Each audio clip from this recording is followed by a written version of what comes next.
want to get to the heart of. Here's what I really want to get to the crux of, and why I'm making this video in the first place. I'm talking about dread and the nervous system of a nation and an algorithm. I'm not making this video merely to educate you, although that'll always remain to be, the baseline of my channel. I'm making this video because I want you to be powerful in being able to trace the systems you, your family, and your culture are actively engaging with. This conversation is much more personal, at least to me. I mean, this is embedded in our sons, in our daughters, our political anxieties, our dating lives, controversies and cynicism surrounding the next gold digger who just got cheated on because they weren't. I'm gonna hold my tongue.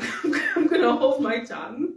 You are introduced to the animating spirit of economic paranoia, not when, you open a bank account for the first time, but when your mother first says to you, hey, money does not grow on trees. Don't be greedy. We don't have enough for that. We can't buy that. You see what I'm saying? Materialism is a function of dread, specifically as correlated to economic dread. And it starts young. It forces children to internalize the logic of Mammon and Moloch.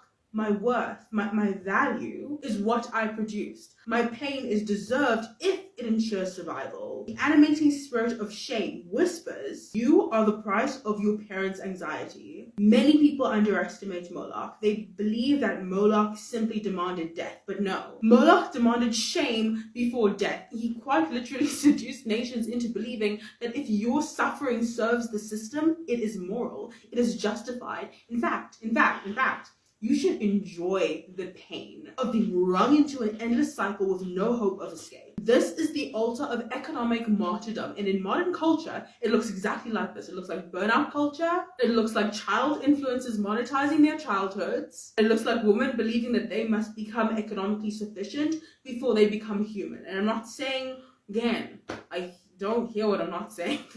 Men and women, we should be ambitious, but materialism fuels shame-based control. And what I'm seeing in a lot of these circles is dread, is shame, is anxiety, and it's exhausting. it's exhausting, and it's sad to see, because if a man or a woman cannot measure up economically, they experience this chronic spiritual poverty. Societies in Africa, in Asia, in the West alike show rising rates of anxiety, of suicide, of existential crisis, as shame becomes the currency of failure. I mean, you guys, there is a reason that the US and Japan, two highly materialist cultures, lead in child suicide. South Korea has among the highest rates of elderly suicide. Aging is literally seen as economic irrelevance. The A study, this was conducted in 1988, but it is relevant. It essentially shows that children raised in economic trauma develop hypersensitive cortisol circuits. Basically, this links childhood economic anxiety to dysregulated HPA. That is, peace literally becomes suspicious. Imagine that. They mistake calm as danger, a condition linked to later life anxiety, eating disorders, and relational distrust. And on top of that, according to the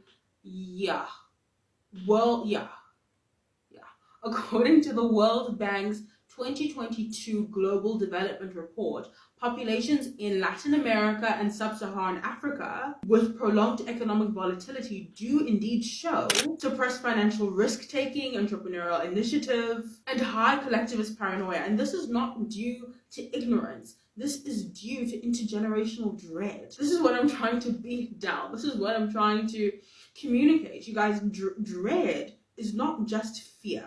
Dread is a precognitive agreement with futility. In a psycho-religious economy of scarcity, dread is the sacrament, and the altar, be it Netflix, Mammon, Moloch, or marriage, asks the simple question, what will you trade to feel safe again? Which brings us to the materialists. I will not veil my contempt. I did not like the materialists, and not just because